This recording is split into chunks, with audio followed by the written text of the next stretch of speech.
ಸಮಸ್ತ ಹೊಸಕೋಟೆ ತಾಲೂಕಿನ ಜನತೆಗೆ ಮನವಿ ಮಾಡೋದಿಷ್ಟೇ.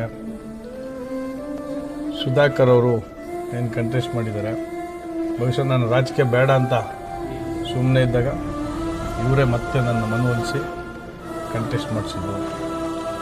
ಹೊಸಕೋಟೆ ತಾಲೂಕಿನ ಜನ ನಮ್ಮನ್ನು ಬಲಿಷ್ಠವಾಗಿ ಬೆಳೆಸಿದಿರಿ, ನಮ್ಮ ಮನೆನ ನನ್ನನ್ನು ಯಾವ ರೀತಿ ಅಂದರೆ ನಾನು ಮಾಲೂರಲ್ಲಿ MLA ಆಗಷ್ಟು ಬಲಿಷ್ಠವಾಗಿ ಬೆಳೆಸಿದ್ದೆ.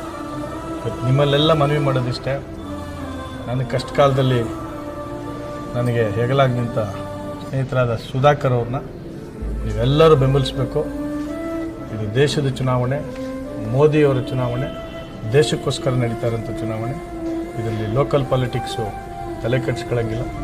ಇವೆಲ್ಲ ಮೋದಿಯವ್ರಿಗೆ ವೋಟ್ ಮಾಡಿ ಸುಧಾಕರ್ ಅವ್ರನ್ನ ಗೆಲ್ಲಿಸ್ಬೇಕು ಅಂತ ಸಮಸ್ತ ಹೊಸಕೋಟೆ ತಾಲೂಕು ಜನತೆಯಲ್ಲಿ ವಿನಂತಿ ಮಾಡ್ತೀನಿ.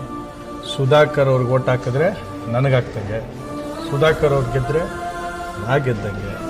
ನಿಮಗೆ ಸುಧಾಕರ್ ಅವ್ರು ಗೆದ್ದರೆ ಡೆಲ್ಲೀಲಿ ನಿಮಗೊಂದು ಶಕ್ತಿ ಇರುತ್ತೆ, ನಿಮ್ಮ ಪರವಾಗಿ ಮಾತಾಡೋರು ಡೆಲ್ಲೀಲಿ ಒಬ್ರು ಇರ್ತಾರೆ ಅಂತೇಳಿ ನಿಮ್ಮೆಲ್ಲರಿಗೂ ನಾನು ಪ್ರಾಮಿಸ್ ಮಾಡ್ತೀನಿ.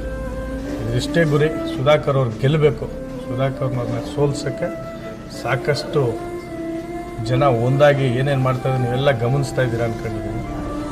ಕಾಲ ಬಂದಿದೆ, ಸಮಸ್ತ ಹೊಸಕೋಟೆ ತಾಲೂಕು ಜನ ಮತ್ತೊಮ್ಮೆ ಮನವಿ ಮಾಡ್ತೀನಿ, ಎಲ್ಲರೂ ಸೇರಿ ಇದೊಂದು ಬಾರಿ ಸುಧಾಕರ್ ಅವ್ರಿಗೆ ವೋಟ್ ಮಾಡಿರಿ ಅಂತ ನಿಮ್ಮಲ್ಲಿ ಕೈ ಮುಗಿದು ವಿನಂತಿ ಮಾಡ್ತೀನಿ.